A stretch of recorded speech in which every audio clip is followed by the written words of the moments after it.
मुझे तलाक चाहिए अभी और इसी वक्त। सुना आपने?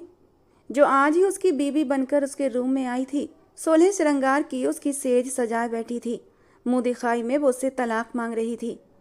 तुम्हें क्या लगता है तुम आज की रात मुझसे तलाक मांगोगी और मैं तुम्हें तलाक दे दूंगा? समझ क्या रखा है तुमने मुझे? वो उसे बाजू से थामे पकड़कर झंझोड़ गया, जबकि रामिश का दिल पसलियां तोड़कर बाहर आने के लिए बेचैन हुआ। मैं आपसे कह रही हूँ, मुझे नहीं रहना आपके साथ, मुझे तलाक दें अर्जुन भाई। वो बेदिहानी में उसे भाई कह गई, जो कि उसकी बचपन की आदत थी। अगले ही पल अर्जुन उसके होंठों पर झुकता उसे इस बात की सजा दे गया था। वो बहुत जोर से मचली थी और बुरी तरह झटपटाते खुद को छुड़ाने की नाकाम कोशिश करते हिचकियां ले गई। अर्जुन उसे भाई का मतलब अच्छे से समझा था, पर हल्का सा कट देकर पीछे हटा था। आगे से अगर अपनी जबान को अर्जुन तक ही सीमित रखोगी तो अच्छा होगा। अपनी इस पुरानी आदत को भूल जाओ, वरना 9 महीने के बाद अपना बच्चा तुम्हारी कोख से पैदा करते तुम्हें अच्छी तरह समझाऊंगा कि मैं तुम्हारा क्या लगता हूँ। अर्जुन ने अपनी शेरवानी एक तरफ उछालते अपनी शर्ट के बटन खोले, क्योंकि उसे बहुत घुटन का एहसास हो रहा था। 9 महीने? रामिश अपने होठों को रगड़ती उसकी तरफ तंजिया अंदाज में देखने लगी। यहाँ 9 दिन किसने देखे हैं और आप 9 महीने की बात कर रहे हैं? रामिश अपने होठों को रगड़कर उसका दिया हुआ स्पर्श मिटाने की कोशिश कर रही थी, और ये सब देखकर अंगारों पर जला था। और अगले ही पल फिर से उसे अपनी तरफ खींचकर उसके होठों को अपनी पकड़ में लेकर इस बार उसकी सिसकियों का गला घोंट गया था। उसकी रुकती सांस महसूस करके वो जरा सा पीछे हटा था। आगे से मेरा दिया हुआ स्पर्श मिटाने की कोशिश की तो बहाँ बहाँ अपने प्यार की निशानियां लगाऊंगा कि समेट नहीं पाओगी। वो सख्त अंदाज में घूरते झटके से उसकी कलाई छोड़ गया। बहुत बुरे हैं आप। अपने होठों पर होती जलन को महसूस करती वो उसकी तरफ शिकवा भरे अंदाज में देखते हुए बोली, जबकि अर्जुन ने सर झटकते बाथरूम का रुख किया था। उसे जाते देख रामिश ने गुस्से से लहंगा संभाला और बिस्तर पर ढह गई।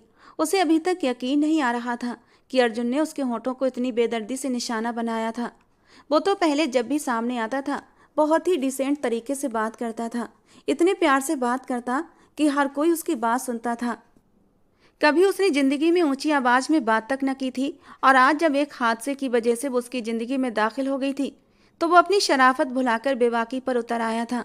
लेकिन रामिश भी सोच चुकी थी कि अब उसे क्या करना है।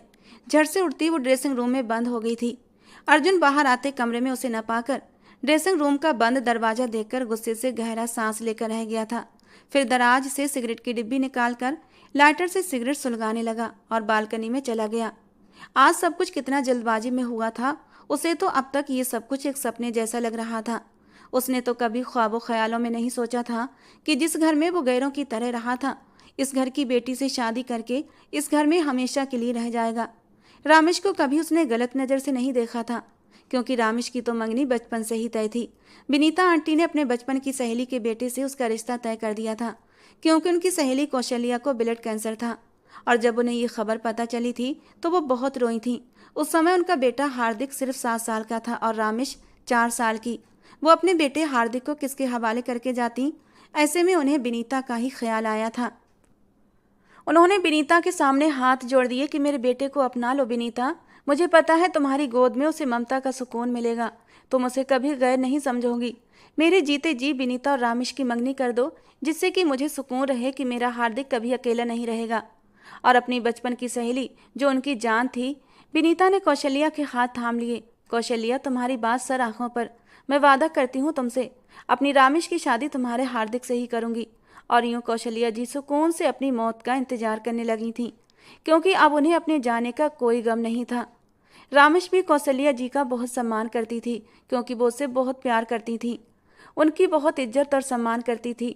लेकिन हार्दिक से कभी फ्री ना हुई थी। इस मंगनी को उसने कोई इतनी अहमियत नहीं दी थी कि वो हार्दिक को लेकर कोई ख्वाब सजाती। लेकिन फिर भी उसने ये तो सोच लिया था कि उसकी शादी हार्दिक से ही होगी, और वो हार्दिक की है। और इसीलिए उसने कभी कहीं दिल लगाने की कोशिश भी नहीं की थी, क्योंकि उसका मानना था अगर वो हार्दिक की है तो हार्दिक की ही रहेगी, भले वो उसके लिए कुछ फील करती या न करती। लेकिन जरूरी तो नहीं कि शादी से पहले मोहब्बत जरूरी हो, शादी के बाद भी मोहब्बत हो सकती है। यही सोचकर उसने अपने आप को सिर्फ हार्दिक के लिए बचा कर रखा था। लेकिन बहुत जल्दी एक कयामत टूटी थी। जब हार्दिक और रामिश की शादी का दिन आया तो रामिश के सारे सुकून और खुशियों को किसी की नज़र लग गई थी, क्योंकि बारात नहीं आई थी। हार्दिक किसी और लड़की से मोहब्बत करता था, इसीलिए वो घर छोड़कर चला गया। हार्दिक के पापा और हार्दिक की सौतेली माँ ने आगे बढ़कर अपने किए की माफ़ी मांगी थी, लेकिन रामेश का सामना न कर सके। रामेश की आंखों से आंसू फिसल पड़े थे। इस कदर बेइज्जती उसने कभी महसूस नहीं की थी। उसे ऐसा लगा जैसे उसे धुतकार दिया गया था, उसकी इज्जत को पैरों में रौंद दिया गया था। उसे हार्दिक से ये उम्मीद नहीं थी। अगर मैं उसे पसंद नहीं थी तो पहले ही मना कर देता। कोई जोर जबरदस्ती तो नहीं थी। वो वहीं पास पड़े सोफे पर बैठकर रो पड़ी थी और उसकी आंखों में आंसू देखकर रामेश के ताया विनोद जी तड़प उठे थे। उन्होंने हमेशा रामेश को अपनी बेटी से बढ़कर माना था, बहुत प्यार करते थे उसे।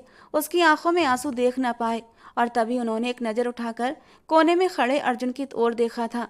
अब वही उनकी उम्मीदों का आखिरी सहारा था, लेकिन कहने की हिम्मत नहीं कर पा रहे थे। आखिर किस हक और किस रिश्ते से वो अर्जुन से कहते कि तुम आगे बढ़कर रामेश को संभाल लो, उसकी मांग में सिंदूर भरकर उसे अपने नाम कर लो। अर्जुन से उनका रिश्ता ही किया था, वो तो किसी और की अमानत था, और जब तक उसके असली माँ बाप नहीं मिल जाते वो उन्हें अमानत समझ कर ही संभाल रहे थे। अर्जुन बहुत छोटा था, लगभग 3 साल का, तब वो उसे एक स्टेशन पर मिला था। रोते हुए सीढ़ियों पर बैठा हुआ था। विनोद जी जो अपने घर वापस आ रहे थे, छोटे से बच्चे को देखकर तड़प उठे थे। उन्होंने आगे बढ़कर उसे गोद में उठा लिया था। उन्होंने इधर उधर आवाज भी लगाई। लोगों की भीड़ भी इकट्ठा हुई थी। उन्होंने आसपास जाकर पता करवाया कि किसी का बच्चा हो तो ले जाए, लेकिन पता नहीं वो किसी से बिछड़ गया था या फिर कोई जानबूझकर उसे वहां छोड़कर चला गया था। विनोद जी को कुछ समझ न आया। पहले सोचा कि पुलिस स्टेशन जाकर बच्चे को वहां छोड़ देता हूँ, उसके माँ बाप आएंगे तो खुद ही ले जाएंगे, लेकिन पता नहीं क्यों उनका दिल उस मासूम में अटकने लगा था। उन्होंने पुलिस स्टेशन जाकर खबर तो कर दी थी, लेकिन साथ ही इंस्पेक्टर से ये भी कह दिया कि ये बच्चा तब तक मेरे पास रहेगा जब तक इसके माँ बाप नहीं मिल जाते। अगर इसके माँ बाप आते हैं तो उन्हें खबर कर देना और वो मेरे पास से ले जाएंगे। उन्होंने अपना नाम पता सब कुछ पुलिस स्टेशन में दर्ज करा दिया था और यूं वो नन्हे से मासूम अर्जुन को घर ले आए थे, और तब से लेकर अब तक वो अर्जुन को किसी और की अमानत समझकर संभाल रहे थे कि पता नहीं कब उसके माँ बाप उसे लेने आ जाएं। उन्होंने अर्जुन की परवरिश में कोई कमी नहीं छोड़ी थी। उसे हमेशा अपने सगे बेटे की तरह पाला था। उनका अपना कोई बच्चा नहीं था। उन्हें अर्जुन में ही अपनी औलाद की झलक नजर आती थी। अर्जुन भी उन्हीं लोगों को अपना मानने लगा था। उसे तो अपने असली माँ बाप का चेहरा तक याद न था, फिर वो कैसे अपने असली माँ बाप का दुख मनाता। और जब रामेश पर यह मुसीबत पड़ी तो विनोद जी ने उसे एक नज़र उठाकर देखा था, और उनकी नज़रों में क्या कुछ नहीं था। अर्जुन एक नज़र में सब कुछ भाप गया था। और जब आगे बढ़कर विनोद जी ने उसके हाथों को थामते हुए रामेश से शादी करने के लिए कहा तो वो गुमसुम हो गया, लेकिन उनकी बात को मानते हुए उसने अपना सर झुका दिया था। लेकिन विनोद जी की पत्नी सुमित्रा जी ऐसा हरगिज नहीं चाहती थी। उन्होंने भी अर्जुन को अपने बेटे की तरह ही गोद में समेटा था। उनकी अर्जुन से बड़ी उम्मीदें थीं। उनकी ममता को सुकून मिला था अर्जुन से। वो तो मानती ही नहीं थी कि अर्जुन किसी और का बेटा है, वो उसे अपना ही बेटा मानती थी और उसके हवाले से न जाने कितने सपने सजा लिए थे। और जब विनोद जी ने ये फैसला किया तो वो गुस्से से बल खाकर रह गई थी, क्योंकि उन्होंने उसके लिए लड़की पहले ही देख रखी थी। उनके भाई की बेटी थी और सब जानते थे अर्जुन की शादी रोशनी से ही होगी, लेकिन किस्मत को कुछ और ही मंजूर था और कोई कुछ भी न कर सका। अर्जुन की जोड़ी तो रामेश के साथ बनी थी, तो फिर वो रोशनी को कैसे मिलता। अभी वो बालकनी में खड़ा आज के हुए हादसे के बारे में ही सोच रहा था। सिगरेट जलते हुए उसकी उंगलियों तक पहुंच चुकी थी। उसे जलन का एहसास हुआ तो जल्दी से सिगरेट छोड़ दी और जूते से मसल दी। उसने गहरा सांस लिया और ग्रिल पर हाथ रख दिए। ठंडी हवा के झोंकों ने काफी हद तक उसे सुकून दिया था। उसने नीचे झांक कर देखा तो नीचे रोशनी खड़ी थी। उसकी नज़रों का टकराव रोशनी की नज़रों से हुआ था। रोशनी की आंखों में आंसू थे, जिन्हें देखकर अर्जुन अपने होंठ भींच गया था और फिर खामोशी से पलटकर कमरे में आकर दरवाजा बंद कर लिया, जबकि रोशनी बेदर्दी से अपने आंसू पोंछते अंदर चली गई थी। उसने अंदर कमरे में कदम रखा तो अब बेड पर रामेश को लेटे पाया। वो कंबल को सर से लेकर पांव तक ओढ़े हुए थी। उसे बेड पर लेटे देख उसके लबों पर हल्की सी मुस्कान आई थी। वो भी लाइट बंद करता बेड की तरफ बढ़ा था, लेकिन उसकी मौजूदगी का एहसास करके रामेश करंट खाकर उठी थी। आप यहाँ नहीं सोच सकते? क्यों नहीं सो सकता? वो उसकी तरफ मुड़कर बोला। माथे पर कई बल पड़े थे। बस नहीं सो सकते आप यहाँ प्लीज, वो बेबसी से बोली। अपनी जबान को कंट्रोल कर लो रामेश, मैं बहुत बर्दाश्त कर रहा हूँ। अगर मुझे गुस्सा आ गया ना तो सारी रात सोचती रहोगी कि तुम मेरे बेड पर क्यों सोई। वो अपना तकिया जोर से पटकते आंखें मीच गया। मुझ पर गुस्सा ना करें अर्जुन भा। वो फिर से जबान के जौहर दिखाने लगी थी कि उसकी तेज घूरती निगाहों को महसूस करके एकदम चुप हो गई। रामेश, प्लीज चुप करके सो जाओ और मेरा दिमाग मत घुमाओ, वरना एक ही रात में एक से ज्यादा बार अपना हक ले लिया तो तुम सुबह चलने फिरने के काबिल भी नहीं रहोगी। वो आज ऐसी बेबाक बातें कर रहा था कि रामेश लाजवाब होती चुप हो गई। आखिर अर्जुन क्यों उसके साथ इस तरह की बातें कर रहा था?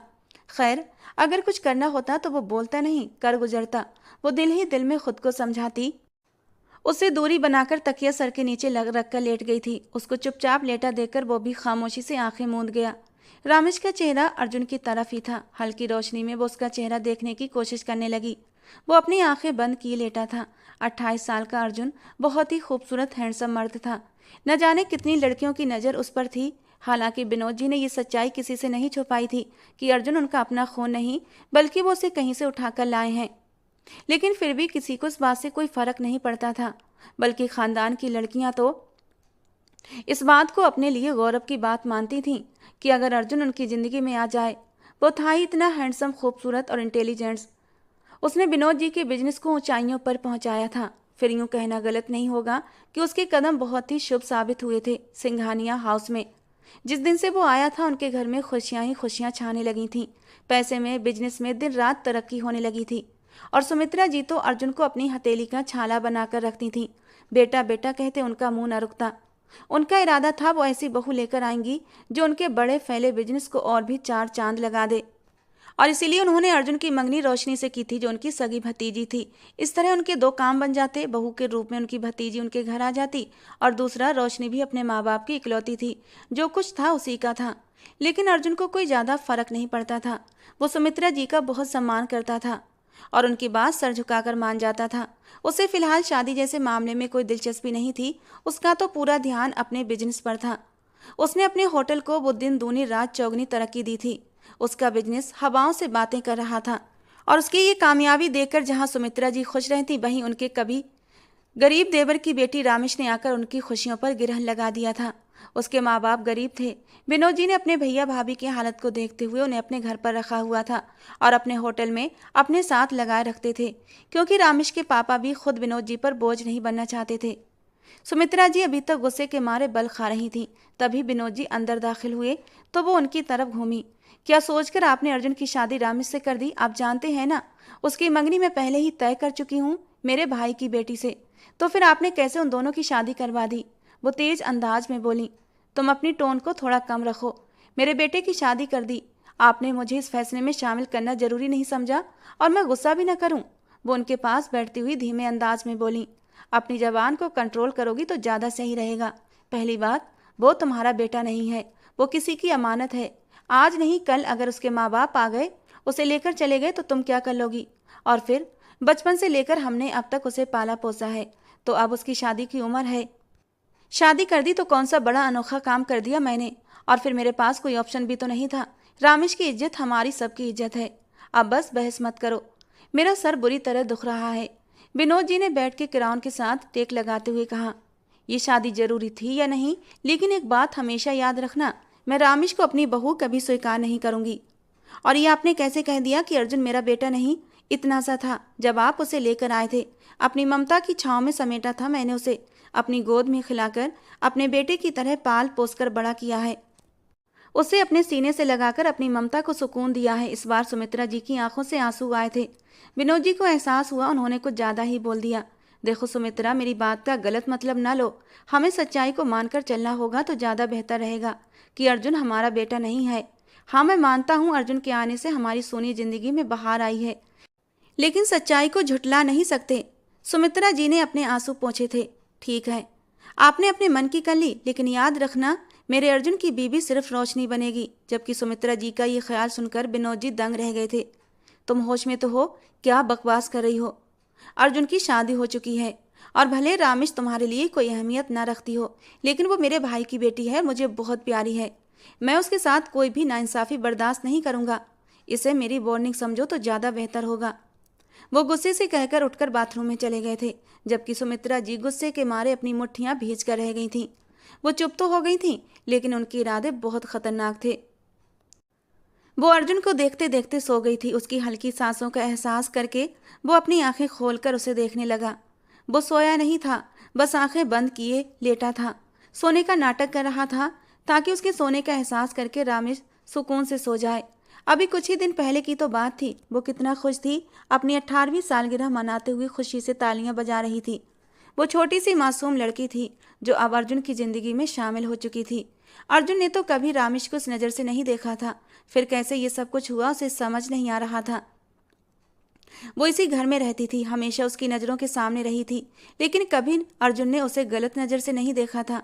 वो हमेशा उसे भाई भाई कहकर बुलाया करती थी और वो भी तो उसे अपनी छोटी बहन की तरह ट्रीट किया करता था। लेकिन आज एकदम से रिश्ता बदल गया था और फिर वो उसके साथ कुछ शरारतें भी कर गया था। जब उसके भाई कहने पर उसने उसके होठों को अपनी कैद में लिया था, ये याद आते ही अर्जुन ने अपनी आंखें कसकर बंद की थीं। मुझे ऐसा नहीं करना चाहिए था। न जाने रामेश मेरे बारे में क्या सोचती होगी। अर्जुन दिल ही दिल में सोचता उसे देखने लगा। मुझे तलाक चाहिए। उसकी कही बात को याद करते हुए अपने होंठ सख्ती से भींच गया। ये डोज भी जरूरी थी अर्जुन। आज ही शादी हुई और आज ही उसे तलाक चाहिए। उसने अपने आप से बातें करते हुए सीधा होकर लेटा था कि अचानक ही रामेश ने करवट लेते हुए थोड़ा सा उसके करीब होकर अपना हाथ उसके सीने पर रखा था और अर्जुन का दिल एकदम से धड़का था। खुद पर काबू पाते उसने धीरे से उसका हाथ नीचे किया था, लेकिन अगले ही पल वो फिर से करीब हुई थी। इस बार अर्जुन ने थोड़ा गुस्से से उसके बाजू को झटका और उसकी नींद से भरी आंखें खुली थीं। क्या मुसीबत है? सोने दो मुझे। क्यों तंग कर रहे हैं? वो नींद में डूबी आवाज में बोली। मैं तंग नहीं कर रहा, तंग तुम मुझे कर रही हो। आखिर चाहती क्या हो? कि मैं तुम्हारे करीब आऊं, अपना हक वसूल करूं तुमसे? उसकी बात पर रामेश का दिल सहम गया। वो एक झटके से पीछे हटी थी। बकवास मत करो मेरे सामने। उसकी सारी नींद हवा हो चुकी थी। अगर मेरे करीब भी आए तो मैं क्या मैं अर्जुन ने उसकी बात को बीच में रोका था। मैं तुम्हारा गला दबा दूंगी। उसने किचकिचाते हुए अपने दोनों हाथ ऊपर किए थे, जबकि अर्जुन की हंसी पूरे कमरे में गूंज उठी थी। अपना साइज और अपनी उम्र देखी है, मेरे गले तक भी नहीं पहुंचोगी। वो उसकी छोटी हाइट और नाजुक से बदन को देखते हुए तंजिया अंदाज में हंसा था, जबकि रामेश खिसियानी सी होकर अपने होंठ काट कर रह गई थी। हालांकि रामेश को इतना तो यकीन था कि वो उसकी मर्जी के बिना उसे नहीं छुएगा। हालांकि वो कुछ देर पहले अपने होठों पर की गई उसकी शरारत को भूल गई थी। अच्छे पति कभी भी अपनी पत्नियों के साथ जबरदस्ती नहीं करते। वो बहुत धीरे और मासूमियत से बोली थी। अच्छा चलो, जबरदस्ती नहीं करता, प्यार तो कर ही सकता हूँ ना। वो बहुत ही प्यार से अपना हक वसूल कर लेता हूँ। क्या ख्याल है? अगले ही पल वो उसे खींच कर अपने करीब करता उसके 14 तबक रोशन कर गया था। अर्जुन, वो बोलते बोलते रुक गई थी। बोलो बोलो, वैसे भी मेरी जबान कुछ मीठा चखना चाहती है। अर्जुन ने अपने होठों पर अपनी जबान फेरी थी। रामेश ने उसके चेहरे की तरफ देखा। मैं कुछ नहीं कहूंगी अब आपसे। आप बिल्कुल भी आपके करीब नहीं आऊंगी, नींद में भी नहीं। मैं बीच में तकिया रख लूंगी। वो बुरी तरह बौखलाते खुद को छुड़ाती उससे पीछे होती हुई अपना सर तकिए पर रखकर लेट गई। तब वो उसकी तरफ शरारती नजरों से देखकर धीमा सा मुस्कुराया था। हाँ, उम्मीद करता हूँ कि आगे सावधानी रखोगी और ये तलाक जैसा गंदा शब्द दोबारा अपने होठों पर नहीं लाओगी। मेरे लाने न लाने से क्या होगा, क्योंकि मैं जानती हूँ कुछ दिनों में ही आप मुझे खुद तलाक दे देंगे। वो बहुत ही यकीन के अंदाज में बोली थी। अच्छा, और मैं ऐसा क्यों करने लगा? अर्जुन उसकी तरफ हैरत और गुस्से से देखकर पूछने लगा। क्योंकि टाट में पैबंद अच्छा नहीं लगता। मुझे मेरी हैसियत और औकात का अच्छे से अंदाजा है। वो दर्द भरे अंदाज में बोलती अर्जुन को बहुत कुछ याद करवा गई थी, जिस पर अर्जुन गहरी सांस लेकर खामोश हो गया था, जबकि उसकी खामोशी पर रामेश को बहुत तकलीफ हुई थी। आंटी प्लीज, आपने वादा किया था कि मैं ही अर्जुन की दुल्हन बनूंगी, फिर कैसे आज वो वादा टूट गया? रोशनी की बातों पर सुमित्रा जी ने अपनी मुट्ठियां सख्ती से भींची थी। थोड़ा सब्र कर लो मेरी जान, ये सब बकती है, क्योंकि अर्जुन और रामेश का कोई जोड़ नहीं। 2 दिन बाद ही वो इस रिश्ते को निभाने का भूत सर से उतर जाएगा, उन दोनों बाप बेटे के सर से। और तुम देखना, जो जिसका होता है उसे मिल ही जाता है। अर्जुन तुम्हारा था, तुम्हारा है और मेरी जान हमेशा तुम्हारा ही रहेगा। मेरी बात अच्छे से याद रखना कि मैं कभी झूठ नहीं बोलती। वो उसके सर पर हाथ रखते हुए उसे दिलासा दे रही थी, उसका हौसला बढ़ा रही थी। रोशनी अपने आंसू पोंछते हुए हल्का सा मुस्कुरा दी। चलो नाश्ता कर लो, अभी से हिम्मत हार जाओगी तो आगे मुकाबला कैसे करोगी? और वैसे भी उस लड़की में इतनी जान नहीं कि हमारा मुकाबला कर सके, सो डोंट वरी। सुमित्रा जी ने मुस्कुराकर उसे हौसला दिया था। तो वो हाँ में सर हिलाते हुए नाश्ते की टेबल पर जाकर बैठ गई थी। सुमित्रा जी अपने हाथों से उसे नाश्ता करवा रही थी। अब निकलोगी भी बाथरूम से या अंदर ही रहना है? अर्जुन लगातार बाहर चक्कर लगा रहा था और रामिश थी कि 1 घंटा हो गया था बाथरूम से निकल नहीं रही थी। ऐसे में अर्जुन का गुस्से में आना नेचुरल बात थी, जबकि वो लगातार एक जगह खड़ी अपनी फ्रॉक के साथ उलझी हुई थी जिसकी जिप बंद नहीं हो रही थी।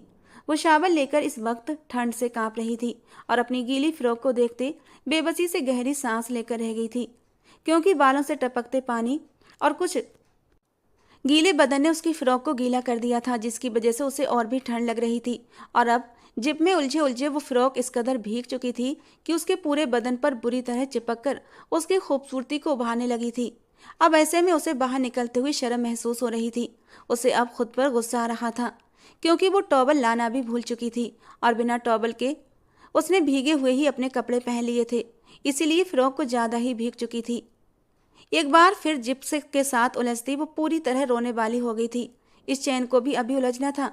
रामेश, मैं लास्ट वार्निंग दे रहा हूँ तुम्हें, अगर तुम बाहर ना निकली तो मैं दूसरी की लगाकर दरवाज़ा खोलकर अंदर आ जाऊँगा, फिर रोती रहना।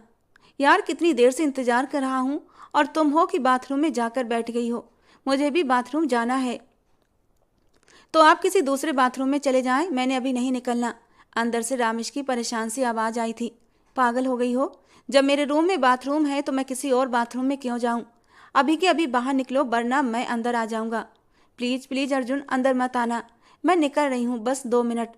वो जल्दी जल्दी फिर से जिप को खींचने लगी थी, लेकिन जिप बंद होने को नहीं आ रही थी। तुम ऐसे नहीं आओगी। अब तो अर्जुन की बर्दाश्त से बाहर हो गया था। जैसे ही उसने बाथरूम के हैंडल पर हाथ रखा, उसने झट से दरवाज़ा खोल दिया। सामने ही वो गुस्से के मारे ज्वालामुखी बना खड़ा था, जो किसी भी वक्त फट सकता था। हटो रास्ते से। वो उसे बाजू से थामकर दूर झटकता खुद बाथरूम की तरफ बढ़ा था कि एक पल के लिए रुक गया। वो अपने कंधों से फिसलती फ्रॉक को मुश्किल से संभाले सीने से थामे हुए थी, जबकि पीछे से उसकी पूरी कमर खुल चुकी थी। ये क्या बदतमीजी है? ये कैसा ड्रेस पहना है तुमने? अर्जुन के खून में गुस्से के मारे चिंगारियां सी उठने लगी थीं। उसने घबराकर अर्जुन की तरफ मुड़कर देखा। नहीं नहीं, वो एक्चुअली फ्रॉक में पीछे जिप है जो बंद नहीं हो रही। पलकों को उठाती गिराती वो मुश्किल से बोल पाई थी। बंद नहीं हो रही तो क्या इस हालत में बाहर आओगी? वो गुस्से से उसकी तरफ बढ़ा था। आप जाए ना बाथरूम, आपने कितना शोर मचाया हुआ था, अब आपको जल्दी नहीं बाथरूम जाने की? वो उसे अपने पास आता देखकर जल्दी से 2 कदम पीछे हुई थी कि तभी अर्जुन ने उसकी कमर में हाथ डालकर उसे खींचते हुए अपने साथ लगाया था और वो सीधा उसके सीने से आ लगी थी। दोनों की धड़कनें तेजी से धड़क रही थीं। अर्जुन अपने आप पर मुश्किल से कंट्रोल करता हाथ पीछे ले जाते उसकी जिप को ऊपर की तरफ खींचने लगा था। जिप शायद अटक गई थी। उसने एक झटके से खींचा तो जिप ऊपर हो गई थी और अब वो धीरे धीरे जिप को ऊपर ला रहा था। दोनों की नजरें एक दूसरे पर थीं। किसी ने भी पलकें नहीं झपकाई थीं। जिप बंद करते हुए अर्जुन की उंगलियां जरा सा उसकी कमर को छू गई थीं और रामेश के पूरे बदन में सरसराहट दौड़ गई थी। अगले ही पल वो बिना कुछ कहे बाथरूम में गुम हो गया था और जोर से दरवाजा बंद कर गया था। उफ, जालिम इंसान, कितना गुस्से वाला है। मेरी तो पहले ही इससे जान जाती थी, अब तो मैं इसकी बीवी बन गई हूँ। हर वक्त गुस्सा नाक पर रहता है इसके। मेरा क्या होगा? हे भगवान, बचा ले मुझे इस जालिम आदमी से। वो गहरा सांस भरकर रह गई थी। फिक्र क्यों करती हो? कौन सा ये रिश्ता हमेशा के लिए रहना है? सुमित्रा जी इतनी आसानी से इस रिश्ते को ख़त्म कर देंगी कि सांप भी मर जाएगा और लाठी भी नहीं टूटेगी। वो कड़वाहट से सोचते तंजिया मुस्कुराई थी। ड्रायर से अपने बालों को सुखाते वो आसपास से बेखबर हो गई थी। उसके लंबे घने सुनहरे बाल उसकी खूबसूरती का सबसे बड़ा हिस्सा थे और वो अपने बालों से इश्क करती थी और उनकी बहुत देखभाल भी करती थी। वो आसपास से बेखबर अपने बालों को संभाल रही थी कि अर्जुन कब उसके पास आकर खड़ा हो गया, उसे पता ही नहीं चला था। वो तो जब अर्जुन ने उसके हाथ से ड्रायर लिया तो वो चौंकी थी। सूख गया सब कुछ, अब हटो यहाँ से, वो मुंह बनाकर कहता अपने बाल सुखा रहा था। रामेश के माथे पर बल पड़े थे, लेकिन बिना कुछ कहे वापस पलटी। कहाँ जा रही हो? उसे दरवाजे की तरफ बढ़ता देखकर पूछने लगा। बाहर, और कहाँ? रुको, एक साथ चलते हैं। वो ड्रायर को तेजी से इधर उधर करता बोला। आप इतना वक्त लगा रहे हैं, देखो तो सही कितना वक्त हो गया है। पता भी है ना अपनी माँ के बारे में, वो कितना गुस्सा करेंगी। फिर भी देर कर दी आपने। मैंने देर करवाई तुम्हें या तुमने, जो बाथरूम में घुसकर वहीं की होकर रह गई थी? वो उल्टा रामेश पर गुस्सा करता उसे चुप करवा चुका था। चलो अब। वो उसे लिए कमरे से बाहर निकला कि एक पल को रुका। अपने चेहरे के हाव भाव ठीक करो, उसे गहरी नजरों से देखते हुए बोला। मेरी शक्ल ऐसी ही है, वो गुस्से से तड़क कर बोली थी। अर्जुन ने माथे पर बल डालकर उसे घूरा। रामेश, जितना कहा जाए उतना ही क्या करो, मुझे बेकार में बहस करना पसंद नहीं, और मुझे तो आप सिरे से ही अच्छे नहीं लगते। अचानक ही रामेश के मुंह से ये शब्द निकल गए थे। एक पल के लिए खामोशी छा गई। तुम्हें जो अच्छा लगता था भगवान ने उसे तुम्हारे नसीब में नहीं लिखा, इसीलिए ज़्यादा बकवास करने की ज़रूरत नहीं मेरे सामने। जबान को कंट्रोल में रखा करो। वो भी हिसाब पूरा करता बाहर निकला तो रामेश उसकी बात पर अपने आंसू रोकती उसके पीछे आई थी। नाश्ते की टेबल पर विनोद जी, सुमित्रा जी के साथ रोशनी भी बैठी थी। उसकी फैमिली तो जा चुकी थी, लेकिन उसका यहाँ कितने दिन तक रुकने का इरादा था कोई नहीं जानता था। सीढ़ियाँ उतरते वो अपनी सास की नज़रों से बचती अर्जुन के पीछे छुपी थी। अर्जुन ने सबको गुड मॉर्निंग कहा तो विनोद जी ने जवाब देते हुए बेटे को गले से लगाया था और रामेश के सर पर हाथ रख दिया। दोनों ने एक साथ कुर्सी घसीट कर बैठे थे। रामेश की नज़रें झुकी हुई थीं। रामेश बेटा नाश्ता करो, उसे यूं ही बैठा देखकर विनोद जी ने कहा तो वो घबराकर नाश्ते की प्लेट अपने सामने रखते हुए एक नज़र अपनी सास को देखने लगी, जो गुस्से से उसे ही घूर रही थी। फिर वो नाश्ते की प्लेट पर झुकते हुए आमलेट और ब्रेड के छोटे छोटे पीस बनाकर खाने लगी, जबकि उसके हाथों की कपकपाहट पास बैठे अर्जुन से छुपी न रह सकी। अरे बेटा, आज तो आपका रिसेप्शन है ना, तो आपका होटल जाना जरूरी है क्या? आज ऑफ ले लो। विनोद साहब ने अर्जुन की मीटिंग की बात सुनते नरमी से कहा। नहीं पापा, जरूरी है, और ये रिसेप्शन प्री प्लान तो नहीं था, वरना मीटिंग नहीं रखता, वो बिजी अंदाज में कहकर उठा था। रामेश भी उसके पीछे उठी थी। तुम कहाँ जा रही हो? अर्जुन ने उसे टोका। वो आपको तैयारी में मदद। रामेश का सारा कॉन्फिडेंस कहीं दूर जा सोया था। अभी कमरे के अंदर जिस तरह जंगली बिल्ली बनी अर्जुन से लड़ झगड़ रही थी, अब एकदम भीगी बिल्ली बन चुकी थी, और अर्जुन के होठों को हल्की सी मुस्कान ने छुआ था, जिसे वो जल्दी से छुपा गया था। अपने सामने खड़ी ये लड़की और कमरे में कुछ देर पहले वाली लड़की में जमीन आसमान का फर्क था। मैं छोटा बच्चा तो नहीं जिसे तैयारी के लिए तुम्हारी जरूरत पड़े। चुपचाप बैठकर अपना नाश्ता पूरा करो। वो उसे धीमे लहजे में डांटता वहां से चला गया। विनोद साहब को भी कॉल आने लगी थी तो वो भी उठकर चले गए। अब टेबल पर सुमित्रा जी, रोशनी और रामेश थे। रामेश डरते डरते वापस बैठी थी और सर झुकाए अपने प्लेट से नाश्ता करने लगी। ये सब बस कुछ ही समय के लिए है, इसे पूरी जिंदगी न समझ लेना। सुमित्रा जी ने अपनी जबान के चाबुक चलाए थे। रामेश चुपचाप बैठी रही। बेहतर होगा कि हालात ऐसे पैदा करो कि वो तुम्हें खुद ही छोड़ दे, वरना मैं अपनी पर उतर आई तो तुम्हारे पास रोने के लिए कुछ भी नहीं बचेगा, और ना ही खोने के लिए। वो उसे धमकी दे रही थी। रामेश ने भीगी आंखें उठाकर उन्हें देखा। मेरा क्या कसूर है जो आप मुझे इस कदर नफरत? वो आंसुओं के गोले की वजह से बात पूरी न कर पाई थी। नफरत? नफरत तो बहुत छोटा शब्द है रामेश। मैं तुम्हारी शक्ल भी इस घर में बर्दाश्त नहीं कर सकती, और अब तुम चाहती हो कि पूरी जिंदगी तुम्हें अपने बेटे के साथ देखूं? नेवर। मेरा वार सहने की तुम्हें हिम्मत नहीं, इसीलिए भलाई इसी में है कि मेरे बेटे की जिंदगी से खुद निकल जाओ। वो सपाट अंदाज में बोली थी तो रामेश मुश्किल से खुद पर बर्दाश्त करते उठी और कमरे की तरफ चली गई। उसके चलने की स्पीड ज़्यादा थी कि तभी कमरे से निकलते अर्जुन के साथ बुरी तरह टकराई। अर्जुन ने उसे टकराकर पीछे गिरते देखा तो उसकी कलाई थामकर अपनी तरफ खींचकर सीधा अपने सीने से लगाया था। कौन से हवा के घोड़े पर सवार हो वो मैं? रामेश कोई बात नहीं कर पा रही थी। खुद उसकी जिंदगी से निकल जाओ तो बेहतर है, वरना मेरा वार सहने की ताकत तुम में नहीं। वो होंठ भींचे एक तरफ को हटती अर्जुन को जाने का रास्ता दे गई। उम्मीद करता हूँ कोई गड़बड़ नहीं करोगी, सुकून से रहोगी और सबको सुकून से रहने दोगी। वो धीमे लहजे में कहता सीढ़ियाँ नीचे उतर गया, जबकि वो उसकी पीठ को देखकर रह गई थी। आपकी माँ मुझे सुकून से रहने दे तो रहूंगी ना, वो गुस्से से सोचती हुई कमरे में दाखिल हुई थी। एक अजीब से दोराहे पर जिंदगी ले आई थी उसे। ना वो आगे बढ़ पा रही थी और ना ही पीछे हट सकती थी। रिसेप्शन की पार्टी अर्जुन ने अपने ही होटल में अरेंज करवाई थी। सारे इंतजाम खुद ही देखे थे। इतने शॉर्ट नोटिस पर वो खुद ही कुछ कर सकता था।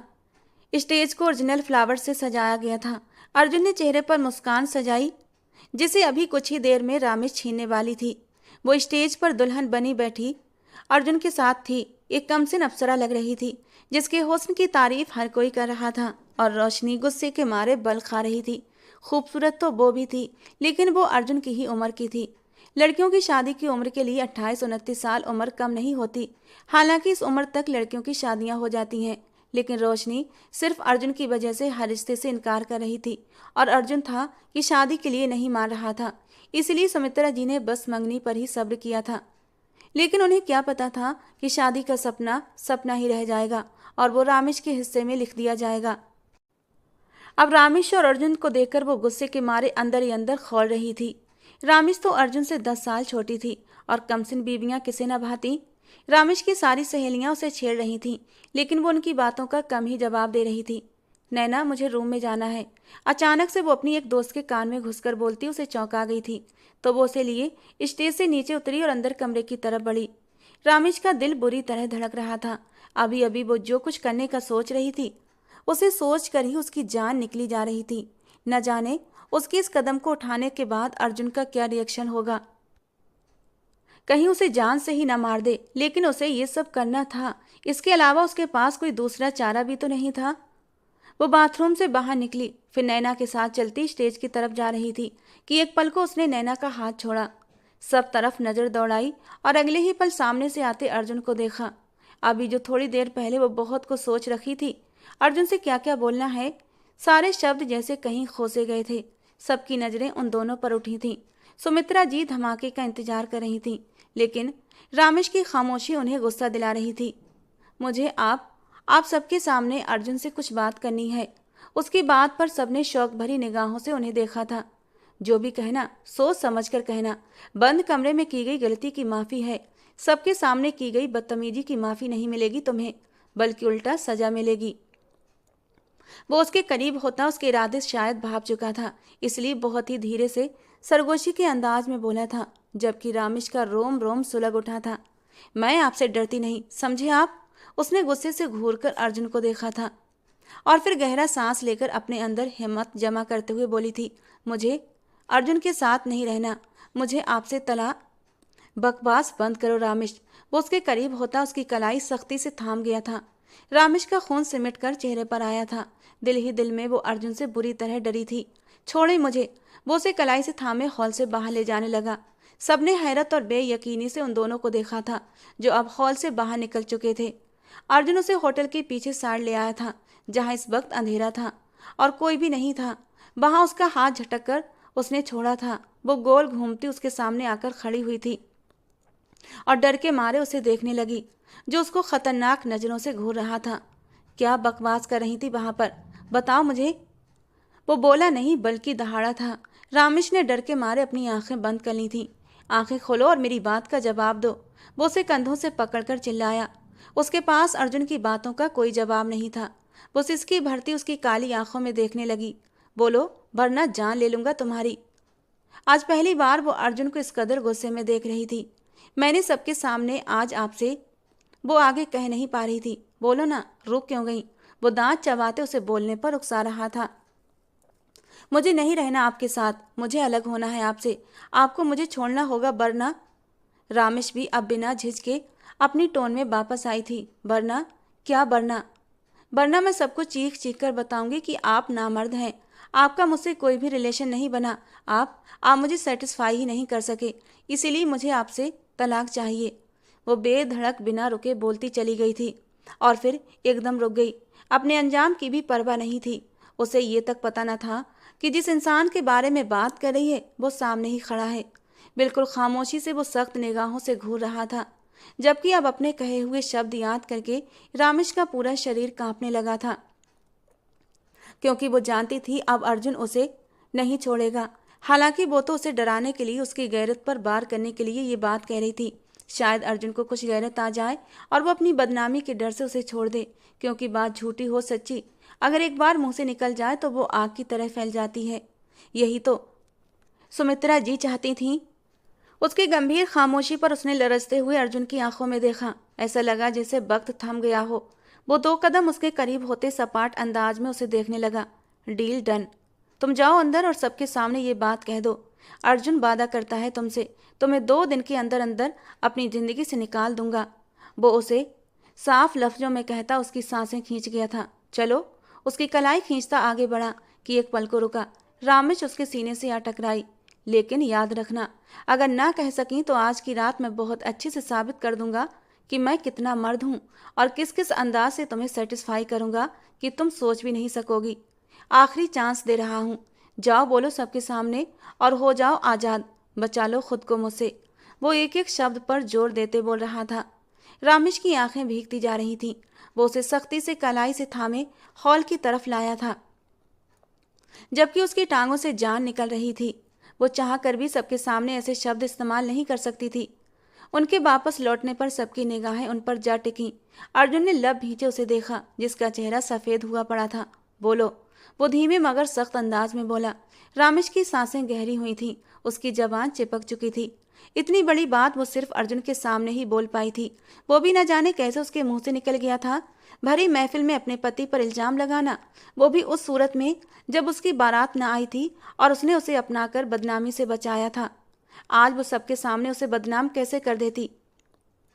उसका सर तेजी से घूमने लगा था। वो अपनी सास की बातों को याद करने पर मजबूर हुई थी। अगर तुमने आज के दिन मेरे बेटे से अलग होने का फैसला न लिया तो तुम्हें भरी महफिल में बदनाम कर दूंगी। मेरे अर्जुन से दूर हो जाओ, बेशक उस पर इल्जाम लगाओ। हम जानते हैं रात भर वो तुम्हारे करीब नहीं आया, इसलिए इल्जाम लगा दो कि वो नामर्द है। उसे अपने कानों में अर्जुन की आवाज़ सुनाई दी। सबके सामने ये शब्द कह दो, अर्जुन का वादा है तुम्हें तलाक दे देगा। रामेश के सामने खड़े अर्जुन को देखा। उसकी आंखों में अंधेरा छा गया। सारी बातें दिमाग में गोल घोल घूम रही थीं। अगर ना कह सकी तो आज की रात बहुत अच्छे से साबित कर दूंगा कि मैं कितना मर्द हूं और किस किस अंदाज में तुम्हें आज सेटिस्फाई करूंगा, तुम सोच भी नहीं सकोगी। आखिरी चांस दे रहा हूं तुम्हें, जाओ बोलो और हो जाओ आजाद, बचा लो खुद को मुझसे। और अगर फिर अगले ही पल वो चकरा कर गिरी थी, लेकिन अर्जुन की बाहों ने उसे संभाल लिया था। वो पहले ही जानता था रामेश में इतनी हिम्मत नहीं कि वो इस तरह की कोई बात सबके सामने कह सकती, लेकिन उसने अर्जुन के सामने भी ये शब्द कैसे बोले, वो गुस्से के मारे खौल रहा था। उसके कहे गए शब्दों का हिसाब तो उसे आज रात देना ही पड़ेगा। आंटी, वो लोग अभी तक घर नहीं आए, न जाने कहाँ हैं, कहीं वो एक दूसरे के करीब ना हो जाएं। इस वक्त वो वापस हवेली आ चुके थे। उन सबको वापस आए 2 घंटे से ऊपर का वक्त हो चुका था, लेकिन अर्जुन और रामेश अभी तक नहीं लौटे थे। अर्जुन उसे बेहोशी की हालत में उठाए हॉल से जो बाहर निकला था तो अभी तक नहीं लौटा था। विनोद साहब, आप अर्जुन से पूछे ना वो कहाँ है, अभी तक वापस क्यों नहीं आया। विनोद जी को अंदर आता देख सुमित्रा जी ने बेचैनी से पूछा। मौसम खराबी की वजह से वो रामेश को अपने फार्म हाउस पर ले गया है। Farm house? लेकिन क्यों? वो भड़की। क्यों? क्यों का क्या मतलब? उसका दिल किया तो ले गया। होटल से फार्म हाउस करीब पड़ता था तो वहीं ले गया, और रामेश उसकी बीवी है, वो ले जा सकता है जहाँ चाहे जब उसकी मर्जी हो। वैसे भी उसकी तबीयत ठीक नहीं थी। मेरे ख्याल से रात बहुत हो गई है, आप लोगों को भी अब आराम करना चाहिए। वो दोनों को एक तेज निगाह से देखते अपने कमरे की तरफ बढ़ गए थे। देखा आंटी आपने, अब वो वहाँ फार्म हाउस में एक दूसरे के करीब हो जाएंगे और हम यहाँ हाथ पर हाथ धरे बैठे रह जाएंगे। रोशनी रो पड़ी थी। पता नहीं इस लड़की ने वो सब क्यों नहीं कहा जो मैंने उसको बोला था। हालांकि मुझे पूरा यकीन था आज वो अर्जुन की जिंदगी से निकल जाएगी, पर वो लड़की तो बोलने से पहले ही बेहोश हो गई। बाहर बहुत जोरों की बारिश हो रही थी। इस वक्त वो खुद को बेबस महसूस कर रही थीं। अगर वो हवेली आ जाती तो वो कुछ न कुछ करके दोनों को दूर कर देती, लेकिन अब मजबूरी थी। वो गुस्से के मारे अंदर ही अंदर बल खा रही थी, जबकि रोशनी लगातार आंसू बहा रही थी। लगभग 1 घंटे के बाद उसे होश आया था। वो कसमसाकर उठी, अपना सर थामे उसने सामने सोफे पर टांग जमाए बैठे अर्जुन को देखा, जो गहरी लाल अंगारा आंखों से उसे ही देख रहा था, बल्कि देख कम घूर ज्यादा रहा था। उसके हाथ में आधी जली सिगरेट का टुकड़ा था, जबकि सामने ही ढेरों जली सिगरेट के टुकड़े एस्ट्रे में और कुछ बाहर पड़े थे। वो लगातार 1 घंटे से सिगरेट फूंक रहा था। रामेश का दिल धक से रह गया था। उसे अपनी जल्दबाजी पर गुस्सा आया। उसे होश में आकर भी होश में नहीं आना चाहिए था। चुपचाप बेहोशी का ड्रामा करे पड़ी रहती तो ज़्यादा अच्छा होता, लेकिन अब तो वो होश में आ चुकी थी और अर्जुन ने भी उसे होश में आते देख लिया था। रामेश का दिल धड़कने लगा था, सांस सीने में अटकने लगी थी। एक बार फिर से उसे अर्जुन के कहे हुए शब्द याद आए थे तो वो डर के मारे जल्दी से बेड से उतरी और हिम्मत करके दरवाजे की तरफ भागी थी, लेकिन दरवाजा लॉक था। वो बार बार हैंडल को घुमा रही थी। आंखों से आंसू टूटकर गालों पर गिर रहे थे। अचानक ही जोर से बिजली कड़की तो वो कानों पर हाथ रख गई। इस वक्त उस पर सिर्फ अर्जुन का डर समाया हुआ था कि वो बुरी तरह लरज रही थी। अर्जुन ने झटके से पकड़कर उसे अपनी तरफ खींचा था, लेकिन वो दरवाजे के पास सिमट गई। नहीं प्लीज, मारना नहीं। उसे लगा अर्जुन उसे मारेगा, लेकिन वो ये नहीं जानती थी कि अर्जुन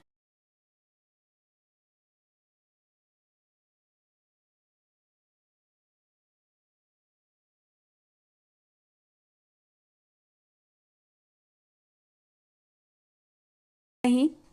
नहीं प्लीज अर्जुन, मुझे माफ कर दें। मैं कभी कभी ऐसा नहीं बोलूंगी। मुझसे गलती से मुंह से निकल गया। आगे से कभी आपको चैलेंज नहीं करूंगी। रामेश ने रोते हुए उसके आगे हाथ जोड़े।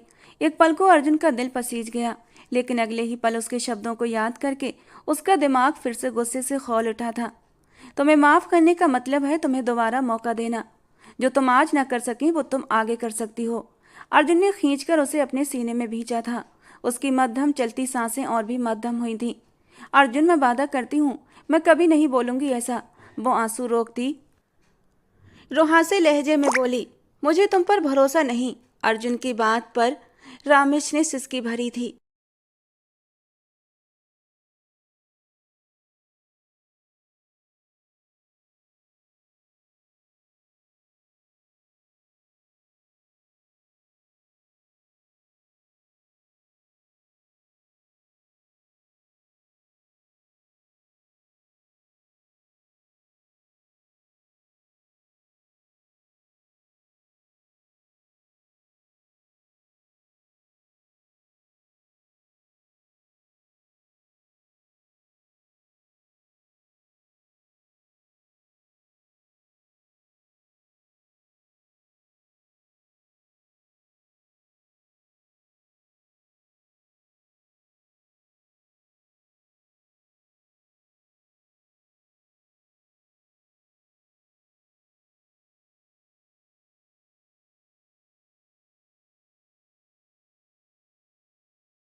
पूरा शरीर पसीने से भीगा हुआ था।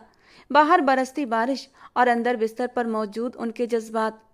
रामेश रिलैक्स, वो बहुत प्यार से कहता उस पर छा गया तो रामेश की सिसकी निकली थी। वो सांस रोके अर्जुन को देखे गई। अब ऐसे देखोगी तो शिद्दतें कम होने की बजाय बढ़ जाएंगी और तुम्हारी नाजुक जान सह नहीं पाएगी। उसकी आंखों पर बारी बारी अपने होंठ रखता, उसकी नाक की टिप पर अपने होंठ रख गया था।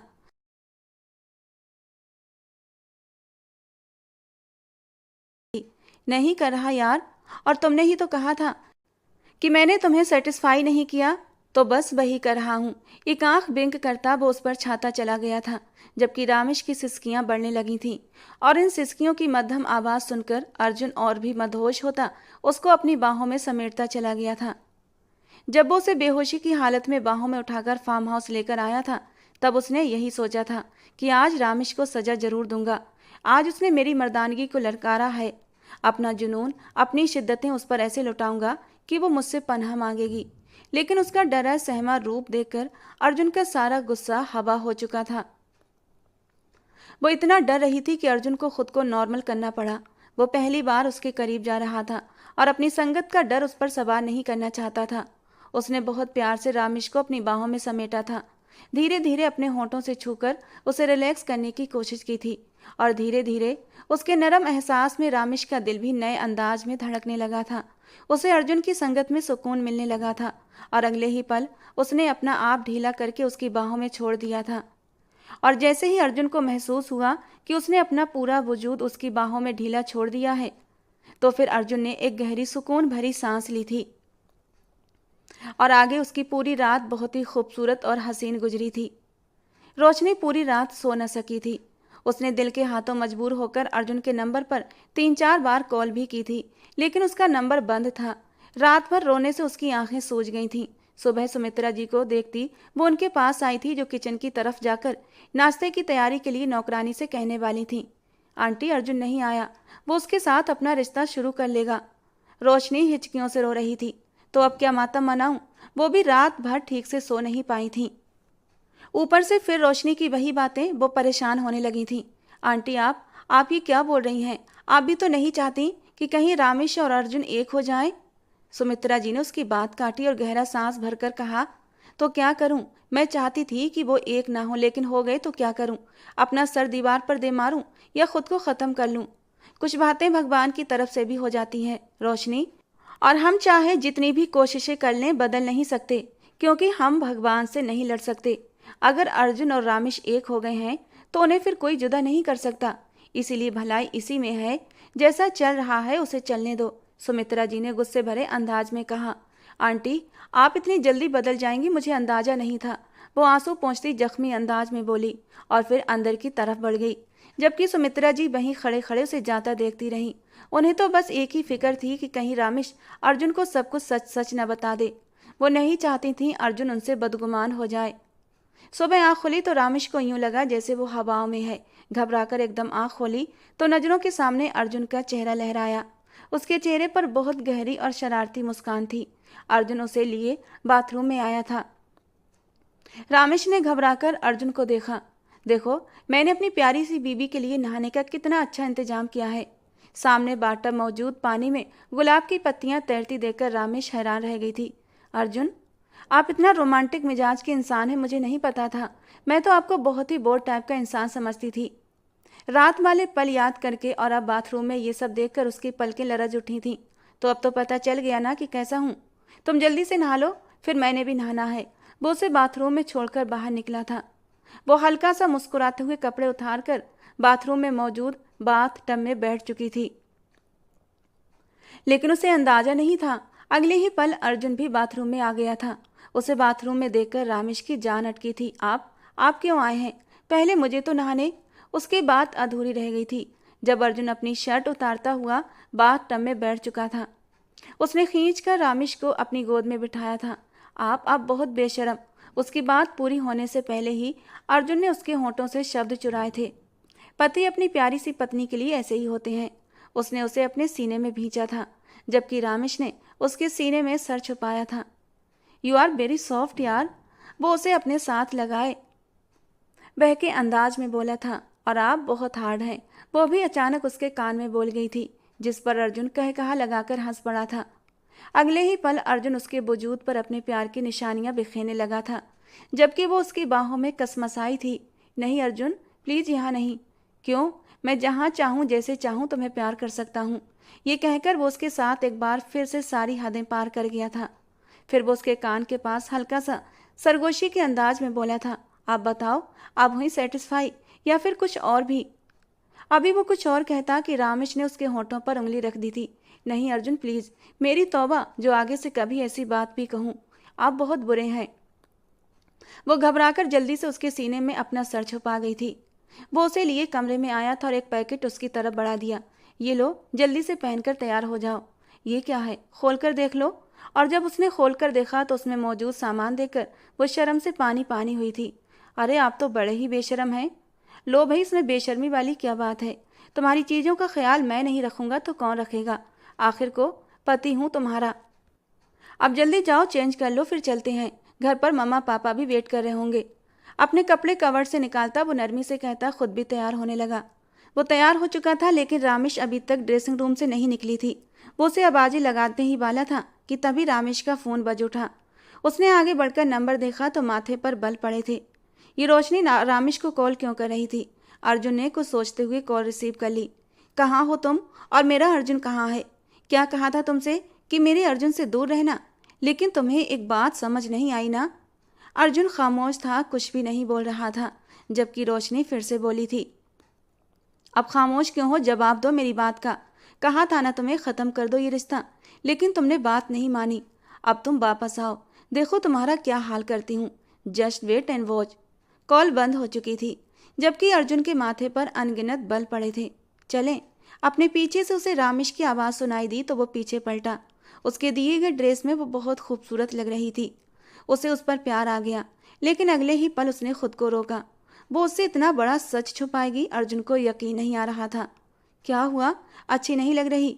वो थोड़ा परेशान होते हुए बोली थी। यहाँ आओ मेरे पास। रामेश थोड़ा झिझकी और उसके करीब हुई।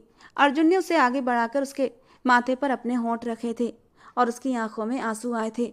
आंखों में आंसू लिए वो उसे देखने लगी। क्या हुआ? उसकी आंखों में आंसू देखता वो प्यार से उसके गाल पर हाथ फेरने लगा। अर्जुन, एक बात पूछूं? इस बार रामेश के होंठ हिले थे। पूछो। आप मुझसे प्यार तो करते हैं ना? एक मान था रामेश के अंदाज में। क्यों? रात के गुजरे पल के बाद भी ये पूछने की गुंजाइश बनती है, वो शरारती अंदाज में कहता उसके होठों पर उंगलियां फेरने लगा था। बताओ ना अर्जुन। वो जिद करने लगी। लगता है तुम्हें एक बार फिर एहसास कराना पड़ेगा कि मैं तुमसे कितना प्यार करता हूँ। इस बार वो हल्के से उसके गाल पर वाइट करता हुआ बोला था। उफ, आप तो बड़े ही जंगली हैं। और प्लीज़ अब दोबारा नहीं, मैं पूरी तरह सेटिस्फाई हूँ। वो घबराते हुए बोली तो अर्जुन के चेहरे को मुस्कान ने छुआ था। तुम तो मेरी थोड़ी सी शिद्दत से ही बेहाल हो जाती हो। अगर पूरी तरह जुनून में आ गया तो मुझे सह नहीं पाओगी। अर्जुन, उसने डरी हुई निगाहों से अर्जुन को देखा था। अच्छा बाबा, मजाक कर रहा था। ऐसा मजाक मत क्या करें, मेरी नन्ही सी जान डर जाती है। रामेश ने डरते हुए कहा। अच्छा बाबा सॉरी, चलो घर चलते हैं। मम्मा का कई बार फ़ोन आ चुका है, तुम्हारा पूछ रही थी। वो उसे गाड़ी में बिठाते खुद ड्राइविंग सीट पर आया था। अर्जुन, हम घर की बजाय कहीं और चलें। उसके चेहरे पर डर की परछाइयाँ थीं। क्यों? घर क्यों नहीं जाना?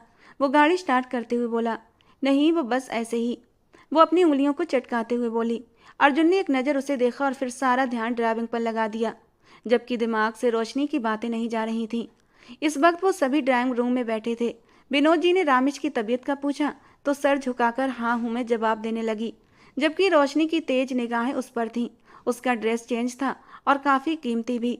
जिस तरह वो सर झुकाए अर्जुन की किसी बात पर शर्माते हुए उसे देख रही थी, रोशनी के दिल पर बिजलियां सी गिर रही थीं। वो अपने दिमाग में प्लानिंग करती वहां से उठ गई। मोबाइल फ़ोन पर किसी से बात करते वो अब नफरत से अपने गंदे खेल को अंजाम देना चाहती थी। तुम्हारे हाथ की चाय बहुत पसंद है मुझे, प्लीज़ बनाकर ले आओ बेटा। विनोद जी ने कहा तो वो जल्दी से उठी। जैसे ही वो किचन में आई तो रोशनी ने उसे आड़े हाथों लिया था। बहुत शौक है ना तुम्हें अर्जुन की बाहों का हार बनने का? देखो मैं तुम्हारे साथ क्या करती हूँ। तुम अब अर्जुन के साथ संबंध रखने पर पछताओगी, रोशनी ने उसे नफरत से कहा था। रामेश की आंखें आंसुओं से भरने लगी थीं। तभी उसकी सास सुमित्रा जी वहां आई। अर्जुन से कोई बात तो नहीं हुई तुम्हारी? उन्होंने खोजती निगाहों से रामेश को देखा। नहीं, कोई बात नहीं हुई। वो घबराकर बोली, रिश्ता बना लिया अर्जुन से? उन्होंने सर से लेकर पांव तक उसे जांचती नजरों से देखा था। रामेश ने शर्माकर सर झुका लिया। उसकी हालत को देखते हुए सुमित्रा जी ने गहरा सांस लिया था। ठीक है, सब बातें भुलाकर तुम भी अर्जुन के साथ अपनी जिंदगी में आगे बढ़ो, वो मुंह बनाकर कहती बाहर निकल गई थी। और रामेश को तो अपने कानों पर यकीन न आया कि उसकी सास उसे स्वीकार कर चुकी थी। इस ख्याल ने उसके दिल से एक बोझ सरका दिया था। थैंक यू भगवान जी, लगता है अब सब कुछ ठीक हो जाएगा, वो चाय बनाते हुए सोच रही थी। फिर सबको चाय देने लगी। रात के खाने पर रोशनी ने मीठे की फरमाइश कर दी। वो भी रामेश के हाथ की रसमलाई खानी थी। वो इतनी मोहब्बत और मीठे अंदाज में बोली थी कि रामेश मना नहीं कर पाई, लेकिन नहीं जानती थी कि रोशनी उसके लिए गड्ढा खोदे बैठी है। अभी वो रसमलाई बनाकर फ्रिज में रख रही थी कि किचन में किसी की मौजूदगी का एहसास जागा। वो मुस्कुराकर पलटी तो किसी अजनबी को देखकर रुक गई। कौन है आप? रामेश की कांपती आवाज पर वो मुस्कुराया था। तुम्हारा आशिक। इतना कहते हुए उसने रामेश का हाथ पकड़ लिया था। रामेश ने शोर मचाने के लिए मुंह खोला कि उस इंसान ने रामेश के मुंह पर हाथ रख न चाहा और छुड़ाने में उसका हाथ कांच के जग को जा लगा और वो नीचे गिरता जमीन पर बिखर गया। अपने कमरे की तरफ बढ़ता अर्जुन चौंका था और किचन की तरफ भागा, लेकिन रोशनी उसके रास्ते में होते हुए उसके सीने से जा लगी। अर्जुन, वो वहाँ कोई है, मुझे डर लग रहा है। वो अर्जुन को किचन में जाने से रोकना चाहती थी। वो घबराते हुए बोली। उसकी बात पर अर्जुन को रामेश की फिक्र हुई थी। 1 मिनट की देर किए बिना वो किचन की ओर भागा था। वहां वो इंसान रामेश की कमर में हाथ डाले उसे सेल्फ से लगाए उसके मुंह पर हाथ रखे हुए था। अर्जुन ने आगे बढ़कर उस इंसान को खींचकर पीछे किया था। रामेश खांसती हुई अपना सांस बाहर करने लगी, जो उस इंसान ने उसके मुंह पर हाथ रखकर रोका था। अर्जुन ने आओ देखा न था और उस इंसान को मारना शुरू कर दिया। प्लीज मुझे मत मारो, मैं खुद नहीं आया था, मुझे बुलाया था इस लड़की ने। वो मुंह से खून साफ करते हुए अर्जुन से बोला। अर्जुन ने एक और थप्पड़ उसके मुंह पर मारा। विनोद जी ने आगे जाकर अर्जुन को रोका, वरना वो उसकी जान ही ले लेता। मैंने पुलिस को कॉल कर दी है बेटा, संभालो खुद को। वो उसे रोक रहे थे, जबकि वो इंसान जख्मों से चूर जमीन पर औंधे मुंह पड़ा था। पुलिस का सुनकर रोशनी का दिल सूखे पत्ते की तरह कांपा था। अर्जुन फिर से उसे मारने बढ़ा कि सुमित्रा जी ने अर्जुन को रोका। मैं इस इंसान को नहीं छोड़ूंगा। इतने में नौकरानी ने पुलिस के आने की खबर दी तो वो उसे गर्दन से खींचता हुआ बाहर लाया था। पुलिस ने उसे अपनी हिरासत में ले लिया। मैं खुद नहीं आया था, मैं बेकसूर हूँ, मुझे छोड़ दो, मुझे तो इस लड़की ने बुलाया था। उसने रोशनी की तरफ इशारा किया। रोशनी डर के मारे कांपने लगी थी, माथे पर पसीने की बूंदें चमकने लगी थीं। अर्जुन उसकी तरफ बढ़ा। मुझे अंदाजा नहीं था कि तुम इस हद तक गिर जाओगी। अर्जुन की ऊंची दहाड़ पर वो बुरी तरह सहम कर पीछे हटी थी। मेरी बीबी को कुछ भी हो जाता तो यकीन करो तुम्हारी जान ले लेता, अर्जुन उसे गुस्सीली आवाज में बोला था, जबकि रोशनी ने शिकवा भरे अंदाज में उसे देखा था। इससे पहले मैं कुछ कर गुजरूं, यहाँ से चली जाओ और दोबारा इस घर में कदम मत रखना, वो गुस्से भरे अंदाज में बोला। बेटा वो तुम्हारी, इसीलिए इसकी इज्जत बचाने की कोशिश कर रहा हूँ मम्मा, वरना अभी इसी वक्त पुलिस के हवाले करने में देर नहीं लगाता। अर्जुन ने लब खोलते हुए रोशनी की तरफ गुस्सीले अंदाज में देखा। सुमित्रा जी ने उसे जाने का इशारा किया तो वो वहां से निकली। अर्जुन उसे पुलिस के हवाले कर देता तो वो क्या करती? अपनी जान बच जाने पर वो भगवान का धन्यवाद करती बाहर आई थी। सुमित्रा जी ने उसे ड्राइवर के साथ उसके घर रवाना कर दिया था। मुझे माफ़ कर दें, आज के बाद ऐसा कुछ नहीं करूँगा। वो इंसान भी हाथ जोड़ता माफ़ी मांग रहा था। विनोद जी ने सारा इशारा कर दिया कि इसे यहाँ से लेकर जाओ। पुलिस उसे लेकर चली गई थी। अर्जुन रामेश का हाथ थामे रूम में आया था। उसके चेहरे को थाम कर उसे रिलैक्स करने की कोशिश कर रहा था। तुम ठीक तो हो ना? हाँ मैं बिल्कुल ठीक हूँ। अब उसे बाकी रामेश ठीक लग रही थी। ठीक है तो फिर चलो। रोमांस के कीड़े बहुत तेजी से मचल रहे हैं, इन्हें भी शांत करना जरूरी है। ये कहते कहते उसने शरारत से कहते हुए अपने हाँप कर रामेश कांपने लगी थी। नहीं प्लीज अर्जुन, तुमने रात से और सुबह तक मेरी हालत खराब कर दी है, अब नहीं। जबकि अर्जुन ने उसे अपनी बाहों में समेटा था। जब वो तुम्हें धमकियां दे रही थी तो तुम मुझे बता नहीं सकती थी? अर्जुन ने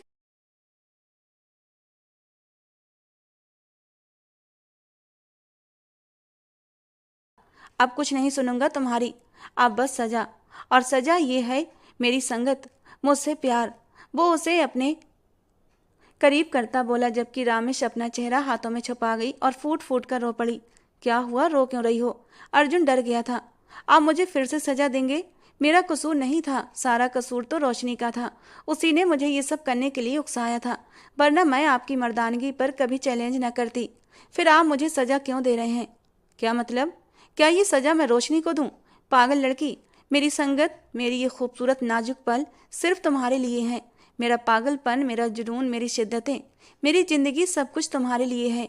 वो उसे अपने सीने से लगा गया था। लेकिन आपने तो अब तक ये भी नहीं बताया कि आप मुझसे प्यार करते हैं या नहीं।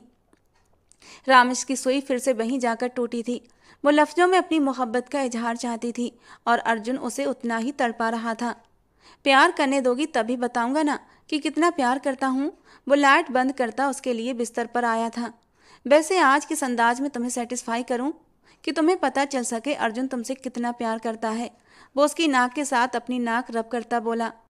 नहीं, मैं समझ गई, आप बहुत प्यार करते हैं मुझसे, वो शर्माते हुए बोली, जबकि अर्जुन का एक जोरदार कह कहा गूंजा था और वो शर्माकर उसके सीने में अपना सर छुपा गई थी। सुबह नाश्ते की टेबल पर सब लोग खुशी खुशी माहौल में नाश्ता कर रहे थे जब चौकीदार ने आकर बताया कि कोई औरत आपसे मिलना चाहती है। विनोद जी ने पूछा, कौन औरत है? अंदर लेकर आओ। चौकीदार एक औरत को अंदर लेकर आया था। वो फटे पुराने कपड़े पहने हुए थी और चेहरे से बीमार लग रही थी। वो आते ही विनोद जी के पैरों में गिर गई और रोते हुए बोली, मेरे बेटे को बचा लीजिए साहब, मेरा उसके सिवा कोई नहीं है। उसने सिर्फ अपनी माँ की दवा के लिए छोटा सा गुनाह किया था। मेरा बेटा बुरा नहीं है, वो बहुत अच्छा है।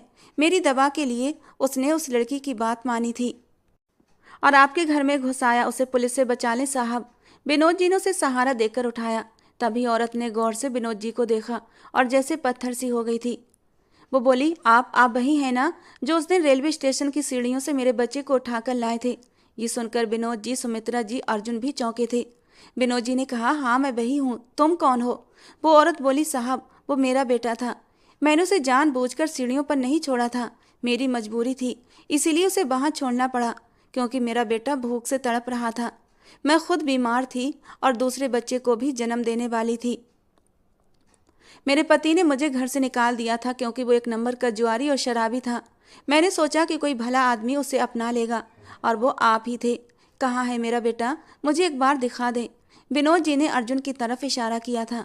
औरत ने अर्जुन को देखा और कांपते कदमों से उसके पास आकर उसका चेहरा छूने लगी। अगले ही पल वो उसे गले लगाकर फूट फूट कर रो पड़ी। अर्जुन की आंखों में भी आंसू आए थे। भले उसे अपनी असली माँ का चेहरा याद नहीं था, लेकिन फिर भी वो उसकी सगी माँ थी। विनोद जी और सुमित्रा जी का दिल उदासी से भर गया था। सुमित्रा जी की आंखों में तो आंसू आ गए थे कि शायद अब अर्जुन उनसे छिन जाएगा। उस औरत ने कहा, मैं आपसे अर्जुन को लेने नहीं आई, ये आपका ही बेटा है। बस कभी कभी से देखने की इजाज़त मिल जाए तो मेरे दिल को सुकून मिलेगा। सुमित्रा जी ने उसकी बात सुनकर उसका हाथ थाम लिया और कहा, मैं तुम्हारी बहुत एहसानमंद हूँ बहन, तुमने मेरी ममता की लाज रख ली। अर्जुन ने उसी दिन रोहित को जेल से रिहा करवा दिया था और उसे एक अच्छी नौकरी पर लगा दिया। उसने अपनी माँ का इलाज करवाया और कभी कभी उनसे मिलने भी जाता।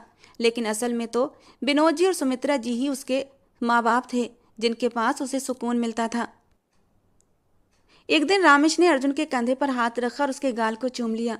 उसने मुस्कुराते हुए कहा, क्या बात है, आज बड़ा ही प्यार आ रहा है, क्योंकि तुम सबका ख्याल रखते हो, लेकिन अफसोस तुम मेरे दिल का ख्याल नहीं रखती। पता भी है, पूरे 2 दिन हो गए तुम मेरे पास नहीं आई। जब भी ऑफिस से आता हूँ सोई मिलती हो, लेकिन आज नहीं।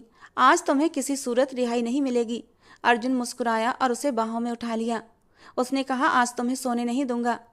रामेश भी उसकी बाहों में सुकून से आंखें बंद कर गई थी, क्योंकि उसे भी अर्जुन की संगत की ख्वाहिश होने लगी थी और वो भी उसकी बाहों में सुकून चाहती थी।